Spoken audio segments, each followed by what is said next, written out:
niat lan ajatipun Pak Damin sak para warga niat lan ajatipun Pak Damin sak para warga ngawontenaken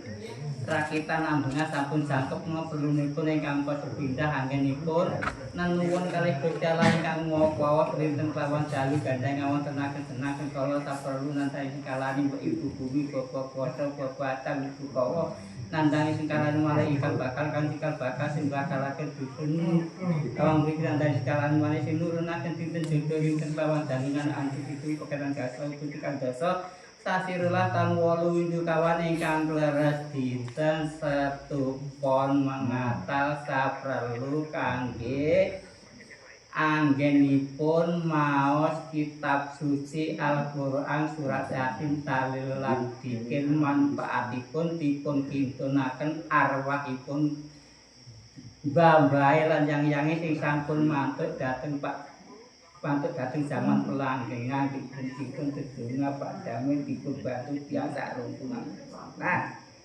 Ruli saged to wilujeng ingkang mantuk zaman langgengan saged to asala mergi ingkang ladang sebar biburi ketampilan mening badhaipun tajam masyarakat kata bapak akan sak sujud segala ing dipun lebetaken swargane Allah Subhanahu wa taala katakan dados mati kanjeng Nabi Muhammad sallallahu alaihi wasallam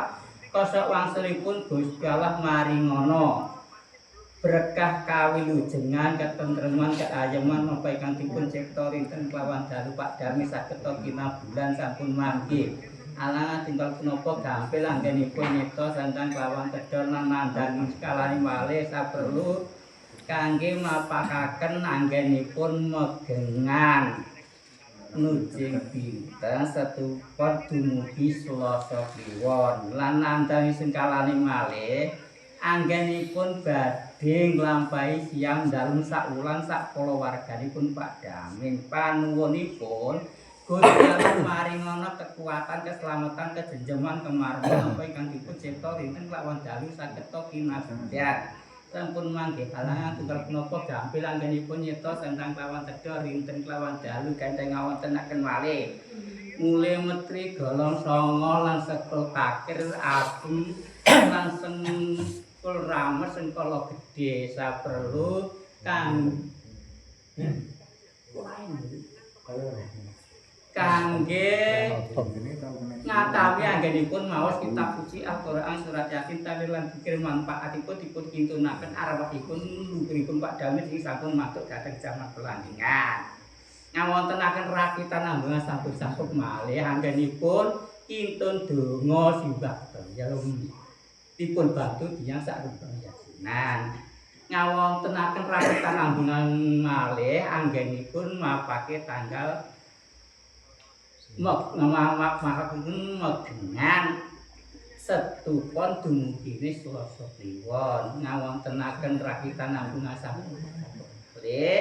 anggenipun badhe nglampahi siam dalem sak wulan sak kulawarganipun Pak Damin gandeng ngawontenaken malih sekul suci ulang sari ingkang dipun bekteni Kanjeng Nabi Rasul Muhammad sallallahu alaihi wasallam perlunipun pindah kangge ngatami anggenipun maos kitab suci Al-Qur'an surat Yasin dalil lan manfaatipun dikintunaken dipun Pak Damin sing sampun matur dhateng jaman pelanggengan ngawontenaken sekul suci ulang sari malih saperlu kangge mapakaken megengan ngawontenaken sekul suci ulang sari malih saperlu kangge anggenipun badhe nglampahi siam dalem sak wulan sak kulawarganipun Pak Damin anggenipun nglampahi siam sak wulan saged slamet wilujengi calon meneh sakarane sutres sakipun dimene kantuna mangke sepat warasan wiwit dinten Setupon ngantos dugi Selasa Kliwon ngantos sak cekapipun sampun manggih alangan tunggal punapa gampil anggenipun nyipta sentang kelawan tedha rinten kelawan dalu gandeng ngawontenaken malih sekul bulan sedaya ambungan sampun campur saperlu ingkang ini kangge ngatanan ngendikipun maos kitab suci Al-Qur'an surat Yasin dalil lan dikir dipun kintunaken luhuripun Pak Damin anggenipun mantuk dalam pelanggengan ngawontenaken lan ngawujugi malih anggenipun mapakaken megengan ngawujugi malih anggenipun badhe nglampahi siam dalem sak wulan sak kulawarganipun Pak Damin lan ngawujudengi malih sing nurunaken dinten Jeda rinten lawan dalungan anpi tubagan dasar wit kaca sesaderola kan 8 dikawan ingkang laras dinten untuk pengatas poso kiwan rune ngawujudengi saketa wujeng saangka sak bungkli sampun mangke alangan menapa gampil anggenipun nyeta sandang lawan cedhak rinten lawan dalu lan ngawujudengi malih anggenipun datengaken tiyang sedaya sanak sedereke tangga tepari saged wujud sadatenge rigi ujung sakwasile saking mriki sakwasile saking mriki sami dipun didini oleh Gusti Allah Subhanahu wa taala maring ana teguh kawujudengan sarana pun karane sebut saking ngene kantuna mati sudah perasan wiwit dinten satu pot dumugine swasa kliwan ngantos sak jangkepipun awit dipun awujeng saged awujeng sak andak sak punggih sapunika niyatipun Pak Damen sak kulawarga sampun jangkep sedaya kula aturi seni kabur derek kula sanes sedayanipun